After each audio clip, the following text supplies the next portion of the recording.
And welcome everybody to another week of WHPC Sports Talk on the voice of Nassau Community College 90.3 WHPC. I'm Kyle Mackay, and across from me today, Eric Fischetti, Sam Eisenberg, and Matt Charkowick. I got all the names right, everybody. Yes, you did. Very good. Don't doubt yourself. You got this. No, I don't doubt myself. Now I'm just going to start keeping a stat book on me and if I can do it. But you know what? This is a big week. I had a really good time setting up this show, really, because it was a big week. Football, baseball, even some NBA news now that we're starting to get closer to the preseason for the NBA. Hockey started their preseason yesterday. Yep. Yay. So it's just a good time in sports. September, October, everything is getting going.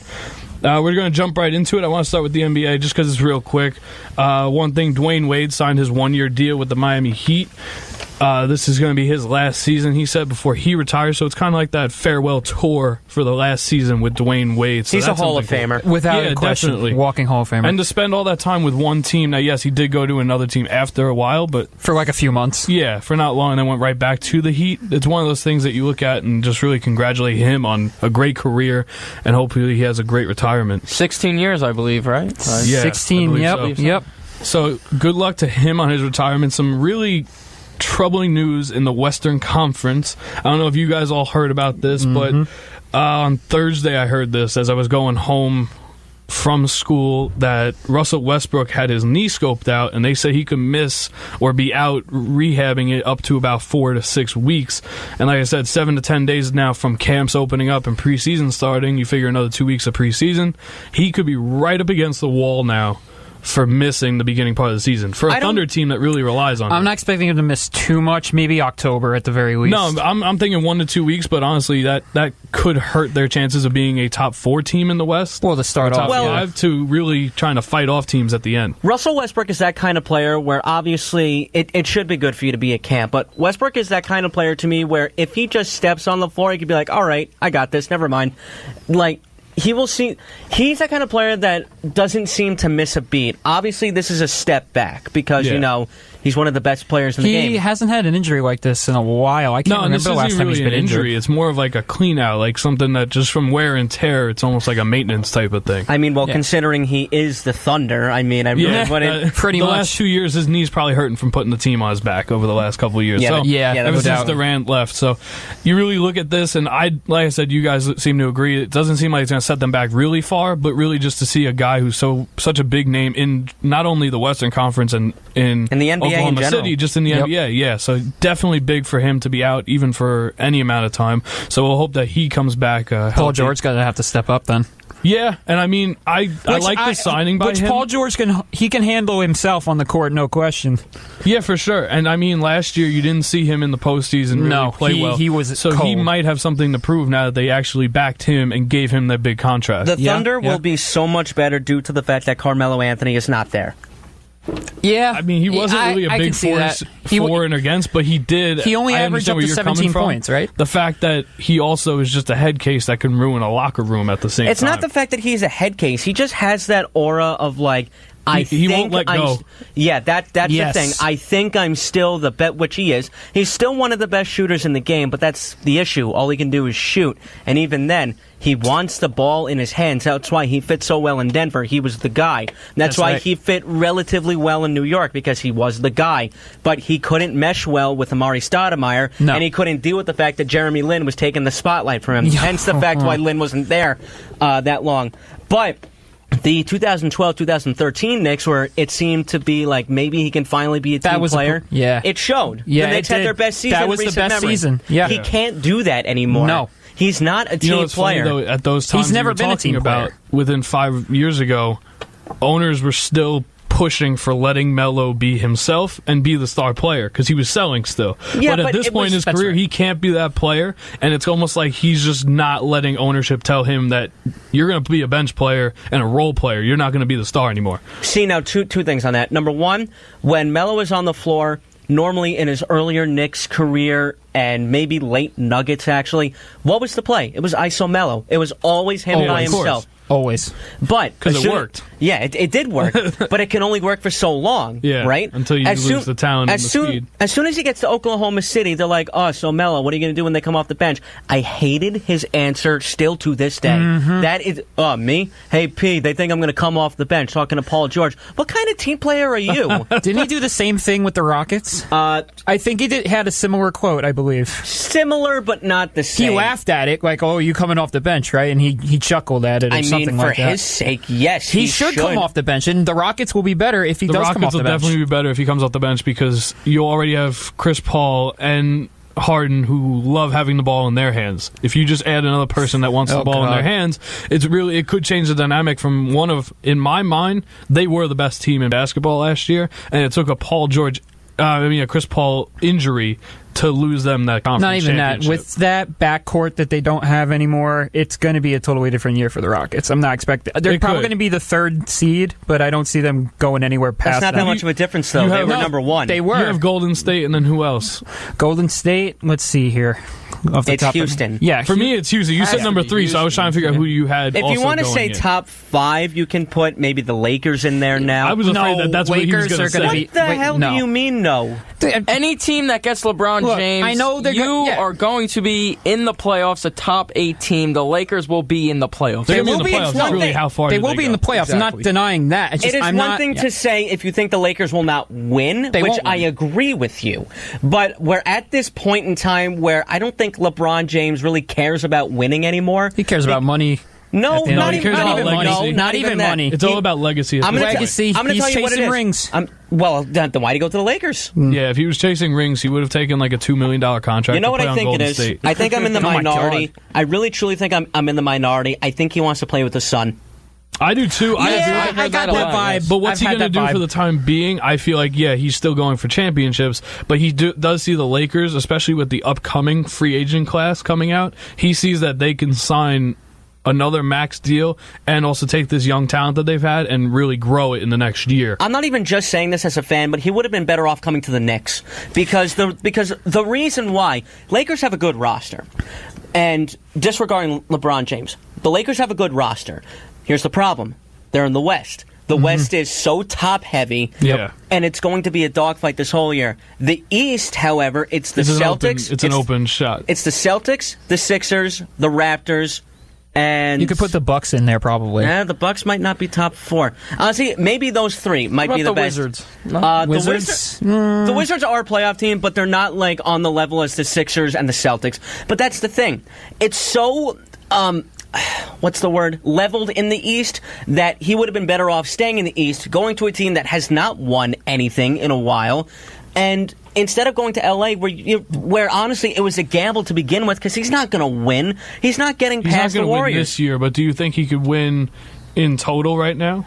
The only way... in a few years, within the 4-year contract, do you think he could win? He could win at least maybe one more championship. The only way the Lakers will win another championship is if the Warriors be like the Beatles and break up. That's it. If Klay Thompson leaves, if Draymond Which I think Green he will leaves, leave actually after this I don't. year. You don't think Klay's going to leave? No, I don't. Because why would you? Well, he's in a great spot. He is, but he's in a great spot. But at some point, you have to realize I want to get paid what I'm worth. And on that team, they're going to start running into cap restrictions where they won't be able to pay everybody the same amount. Well, unless everybody takes heavy pay cuts. You run into an interesting conundrum here because if you're the Warriors, you have to realize, who would you rather give the money to? Klay Thompson, one of the best shooters that we've ever seen, or Draymond Green? I'd rather give it to Klay Thompson. Yeah. All 3 of them can also play defense. Now, but Draymond Green, when he's off the floor, it's a different team, though, and that's proven by facts. The reason why the Warriors lost the NBA Finals to the Cavs in 2016 was because Draymond Green was not there. That's exactly right. See, now, that's going to be interesting when that time comes. Now, I have a feeling that they are going to stay together due to the fact that I feel like they put winning above everything. That's just me. I don't know what you guys think, but I really don't see anyone leaving. Klay Thompson might be more likely than not, but even then, I can't see him leaving. I really can't. If someone leaves, I think it's... group, though, it would be... I think what you're about to say, I'm going to agree with. So go ahead. I think I'm getting reports now that you see a lot of reports that The Lakers want max deal, him and LeBron. Until the pen hits the paper, until I still see won't that, believe it. Because you know what? Nobody expected him to go to Golden State. Everybody kind of rumored it, but until he signed, as Eric just said, nobody really thought it was going to be true. They didn't think that they could fit that amount of money under like their cap room. Even these rumors with Kyrie Irving coming to the Knicks, even Jimmy Butler, even Kevin Durant, which I heard too. First off, if Kevin Durant comes to the Knicks, I'm going to go streaking outside Madison Square Garden. but then Get the bail money ready. Start taking donations for Eric's freedom. That's the thing. I don't want to scare anybody away. But the thing is, it's just rumors. It's just words. They don't mean anything. They really don't until this season ends. Because Durant can opt out after the year, right? Yeah. Yes, he can. He signed a 2-year deal with a 1-year opt-out. So until it happens, he's going to be a Warrior. I wouldn't leave either. He's the best player on that team. Yeah. Kevin Durant is going to be probably the best player on the team wherever he goes. Even if he goes to L.A. He's going to be the best player on the team. Yeah. You're listening to WHPC Sports Talk on the voice of Nassau Community College, 90.3 WHPC. I'm Kyle Mackay, and across from me today, Eric Fischetti, Sam Eisenberg, and Matt Charkowick. And right now we're discussing the NBA and more specifically the Western Conference. The Eastern Conference, as you guys said, is a lot more open, wide, and the Western is a lot more top heavy with a few good teams and then 4 teams that will probably get in just because they were the best of the worst. The Spurs are going to be too. The Spurs are going to be good too. I forgot about them because I forgot that DeMar DeRozan is there. Yeah, wow, he's a choke artist, so he's probably not going to get past the first round of the playoffs, especially if he plays the Lakers. I think that's just that the would Raptor be something syndrome. Though, if the Spurs played the Lakers in the first round. Let's just say somehow the Lakers end up 4 and the Spurs end up 5, or vice versa. And then LeBron's playing DeMar DeRozan, and DeRozan just folds up and loses to LeBron in no time. That's probably the one way that he gets out of the first round, LeBron James, this year, I feel like. What, if he plays the Spurs and DeMar DeRozan doesn't show up because he's afraid of LeBron James, then that would prove everybody's point that it wasn't just the Raptors, that it was DeRozan not being able to play against them. I do want to flip over to baseball. There is some good news and some bad news. I tried to take advantage of a feeble old baseball player named David Wright.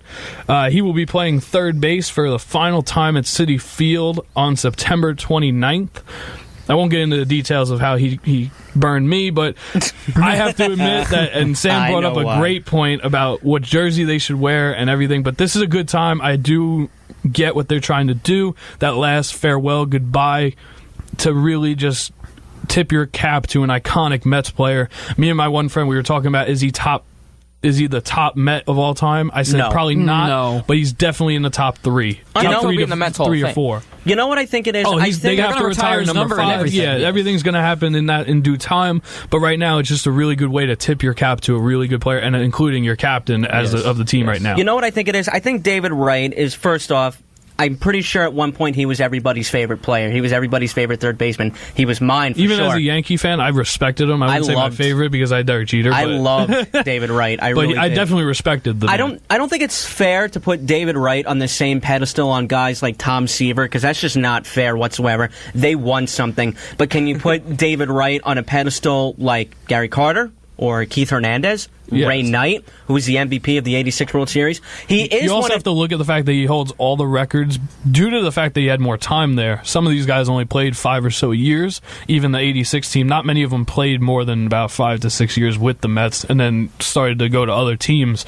Darryl Strawberry and Doc Gooden won World Series with the Yankees after they won the '86 World Series. So that kind of proves where David Wright, ever since he's come up, has really just been a Met for his life. And there's very few Mets that do that. I want to ask the Mets fans in the room, would you put David Wright on the same pedestal as Mike Piazza? That was another question me and my friend talked about, so that's a good question. Yes. Yeah, I would. Why? He's done a lot for this team, whether, no World Series or not. He's been able to do so much for this team. He's brought a lot of newer fans, a newer generation onto this franchise, and he wanted to give us a winning culture. He did what he could. He was able to provide, a lot. There's so many good memories of Wright on this team. How about his barehanded catch? That was one. That's my favorite moment. I remember when that happened. Yep, that was a crazy game. I mean, both of them. Piazza was only here for 8 years. Wright's been here his whole career. If anything, Wright's above Piazza. The only thing about that is Piazza he has the Hall of Fame. Yes, that's true. David Wright will not be in the Hall of Fame just because of pure numbers. You know who I compare David Wright to? Don Mattingly. Yeah, I can see that opinion. Iconic player for a franchise, played there his whole career. Plagued by injuries. Yes, too. And it's really a shame that you've seen David Wright, and I always actually I was never on the radio for this, but I definitely put him down for trying to come back. So I'm actually glad, not only for him, but for Mets fans and for the franchise, that they get to kind of move on now from this era of David Wright, and he stops trying to come